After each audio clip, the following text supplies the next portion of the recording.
Scottie Scheffler used the word stealing 6 times in one press conference. 6. That is not a man describing a golf tournament. That is a man telling you the golf course is taking something from him. The career Grand Slam is sitting 1 round away, and Wyndham Clark has a 6-shot lead going into Sunday at Shinnecock Hills. Scheffler shot a 69 on Saturday, one of exactly 2 under par rounds in the entire field. He was brilliant. He chipped in on 14. He scrambled like nobody else out there, and he is still 6 shots back because Clark is playing a different sport on the same golf course. I'll be direct about this. I think Shinnecock just stole the career Grand Slam from Scottie Scheffler. Not badly played shots, not mental errors. The golf course took it. And nobody at the USGA is going to say that out loud today. Does Scheffler win on Sunday, or does this become the golf story nobody wanted to write, the greatest player of his generation failing to close the career Grand Slam at 30 years old on his birthday on Father's Day? Drop it below. And if you want the inside story on what is actually happening at Shinnecock that the broadcast isn't showing you, subscribe. Here is what you need to know about Shinnecock Hills before anything else. Only 3 players in the history of the US Open have finished the tournament under par at this course. Raymond Floyd in 1986, Retief Goosen in 2004, Phil Mickelson in 2004 as the runner-up. 3 players across 6 US Opens. That's not a hard golf course, that's a hostile one. In 2018, the last time the US Open was here, Brooks Koepka won at 1 over par. Nobody got under par. Zach Johnson called it pretty much shot after the 3rd round. Phil Mickelson was so frustrated by the 13th green that he jogged across to hit his moving ball deliberately, took a 2-stroke penalty and made a 10 on a par 4. Not because he lost his mind, because the golf course had been doing that to people for 3 days and something had to give. The USGA has spent 8 years trying to get Shinnecock right. This week they widened the fairways to 48 yards on average, up from 42 in 2018. They talked about syringing the greens with a light mist between waves to prevent the putts from going sideways. They said all the right things about setup and fairness and presenting the course the way William Flynn designed it in 1931. The 2004 US Open at Shinnecock is the most famous example of what happens when those plans break down. By the 3rd round, the greens had gone so fast that Retief Goosen 3-putted from 3 feet on the 12th hole in front of a national television audience. 3 feet! Goosen, who had won the previous US Open. The USGA admitted afterward they lost control of the course. The tournament was decided before Sunday afternoon arrived because surviving Saturday was already an achievement. Nobody wanted 2018 to be a repeat of 2004. It was anyway. This week was different for 2 rounds. Good scores were out there. The cut was 4 over, 4 shots lower than 2018. Players were making birdies. Then Saturday arrived. The wind hit 30 miles per hour. The greens firmed and Shinnecock stopped being polite. Scheffler shot 69, 1 under. One of 2 players in the whole field who went under par on Saturday. And he is still 6 shots back. That's the golf course Scheffler is trying to beat on the final day of the career Grand Slam. Scottie Scheffler is 29 years old. He turns 30 on Sunday. It is Father's Day. He needs a US Open title to become the 7th player in the history of the sport to complete the career Grand Slam, joining Nicklaus, Hogan, Sarazen, Player, Woods and 30 as of 2025, Rory McIlroy. He is not someone who complains about golf courses. That's not who he is. He is measured, He gives honest press conference answers without drama. When his game was off earlier this season, when he missed cuts, when he finished tied 24th at Bay Hill, when he admitted mental errors at the Players, he said it plainly and moved on. No theatre. So when he stands in the Shinnecock press room after Saturday's round and uses the word stealing 6 times in roughly 10 minutes of questions, that is information. That is a man explaining that what he's experiencing on this golf course is not ordinary competitive difficulty. 6 times, steal, stealing, stole. Count them. He said birdies were being stolen from the course rather than made in the traditional sense. He said good approach shots were being punished, his word from Thursday too, when he shot 72 in the first round. He said you had to hit great shots if you wanted to survive, and that good would put you in trouble. After the round, he described how the green on 18 broke in a direction that ignored everything he and his caddy had read. He hit it on the right line. It kept breaking. It didn't go in. He shrugged. He said it was a mystery. Think about what Scheffler is actually carrying this week. He's 30 years old on Sunday. It is literally Father's Day. Rory McIlroy completed his own career Grand Slam 13 months ago at Augusta, and then won the Masters again in April 2026. The sport's Grand Slam conversation has moved on, and Scheffler is now the one left standing outside it. The career Grand Slam was supposed to be McIlroy's story for 11 years. Now McIlroy has it. Now it's Scheffler's turn to chase something that keeps not coming. He is the best player in the world. He has 20 PGA Tour wins. He has 4 majors. He shot a 69 on Saturday at one of the most brutal golf courses on earth and was one of 2 players who went under par. And he is still 6 behind Wyndham Clark because Clark made the only eagle of the entire championship on the 16th hole and the whole leaderboard caved in around him. The golf is not the problem, the situation is. You watch Scheffler at Shinnecock and you can see him do everything right. 12 of 14 fairways on Thursday, clean ball striking all week, a chip in on 14 on Saturday that had no right to go in, a bunker shot on 16 that was close to genius. He is scrambling and grinding and competing exactly the way the best player in the world is supposed to compete at a major. And the putts on 17 and 18 on Saturday didn't go in. And Clark made an eagle while he was making par, and the gap didn't close. That's Shinnecock. Good is punished, great is required.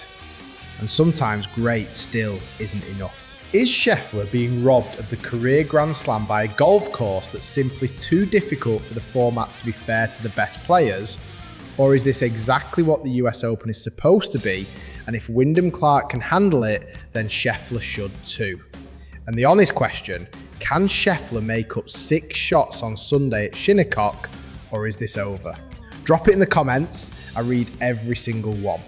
Let's talk about the USGA, because they're a big part of this story and they're not getting enough scrutiny. The USGA's record at Shinnecock Hills is bad. Not mediocre, bad. 2004 was a setup disaster. 2018 was a setup disaster. The organisation has hosted the US Open at Shinnecock 6 times, and exactly once has anything approaching a clean bill of health been given to how they manage the conditions. That was 1986 when Raymond Floyd won and the course was considered challenging but fair. Every other time, someone has called the USGA out publicly before the week ended. The 2018 scoring average in the 3rd round was the highest of any round in US Open history going back 40 years. Not just at Shinnecock, in the entire modern history of the championship. Nobody who finished that Saturday had a good word for the setup. Zach Johnson's "they've lost the golf course" comment was the cleanest version of what a dozen players said in various forms. The USGA apologised.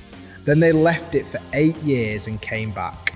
On Saturday, the greens at Shinnecock firmed up and the wind hit 30 miles per hour and the scoring average went to 73.6 for the round. Only 2 players went under par in the entire field. One of them shot a 67 that the Golf Digest report notes may or may not have actually been played at the National Golf Links of America. That's a joke, mostly. The USGA will tell you Saturday was actually what they wanted. Fair, but brutal. They'll point to the scoring average and say it was within range. They'll say the course tested everything: driving, irons, short game, mental approach. John Bodenhammer said before the tournament they pulled every lever to make it fair. Maybe. But here is the thing nobody is saying. Now here's the part nobody is talking about. The USGA sets up the golf course. The same organisation that sets up the golf course also controls the pace of play rules, the hole locations, the green speeds, and the decisions about whether to syringe greens between waves on a given morning. They make every decision about how difficult this course plays on any given day. And they are making those decisions at a tournament where the biggest storyline in the sport is whether Scottie Scheffler can complete the career Grand Slam. A storyline that is commercial gold for the USGA and for every broadcast partner carrying the US Open worldwide. A close Sunday final round at Shinnecock with Scheffler chasing Clark would be the most watched US Open in a decade.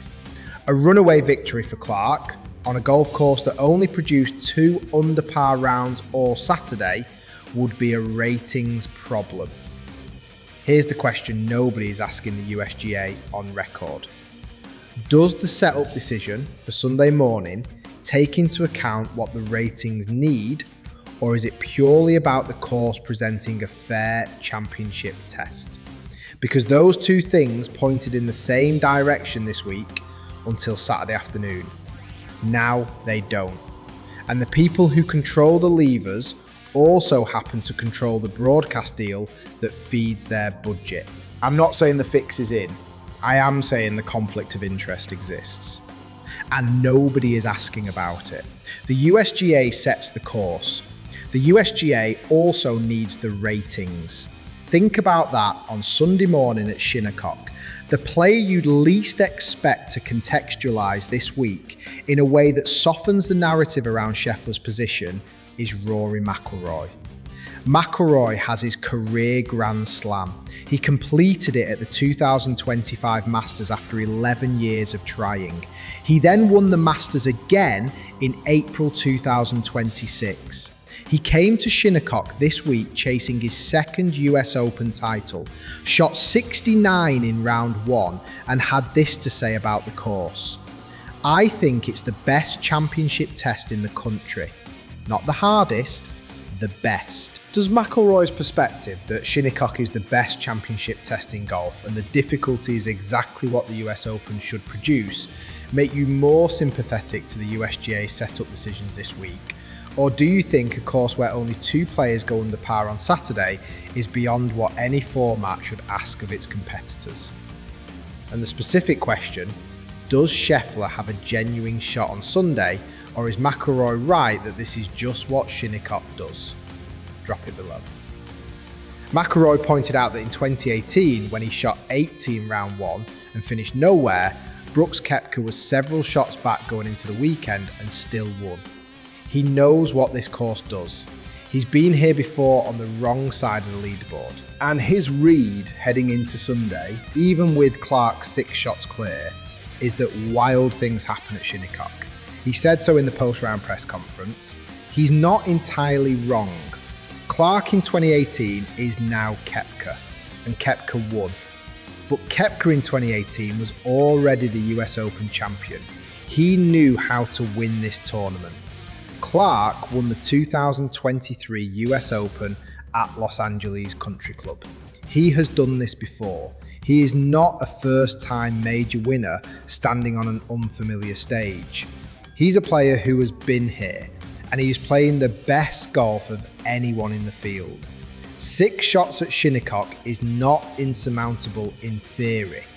In practice, with Clark playing the way Clark is playing, it probably is.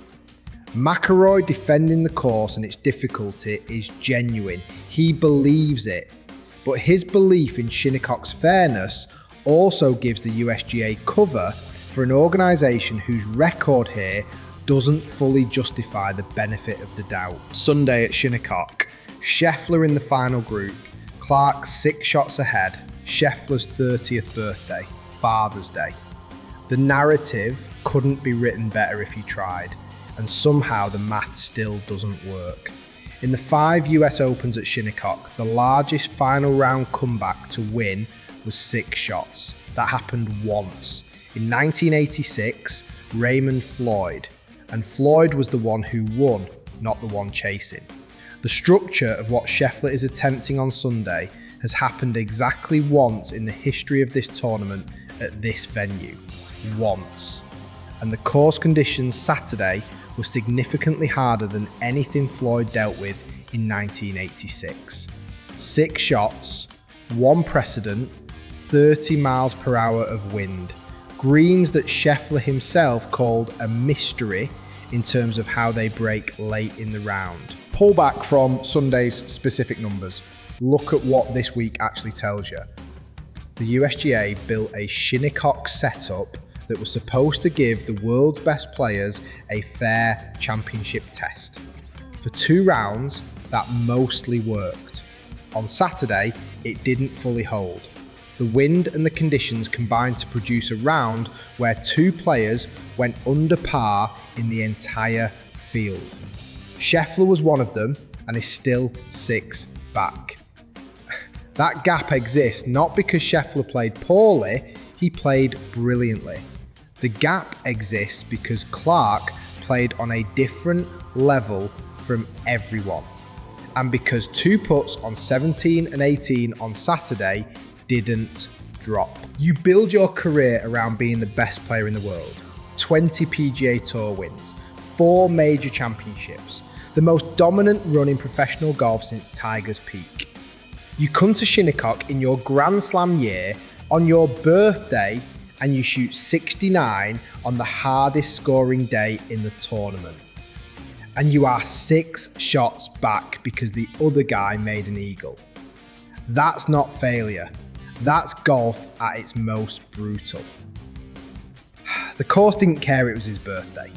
Does Scheffler complete the career Grand Slam on Sunday, or does Shinnecock Hills write the cruelest possible ending to the greatest player of his generation's chase for the last piece? Drop your read right now and be specific. What score does Scheffler need and can he get there? I want to see your math. The final round is today. Scheffler is in the last group. Clark has 6 shots and hasn't shown a crack all week. If you want live updates and the inside story on what happened when the final putt dropped, subscribe, because this story ends today, one way or another.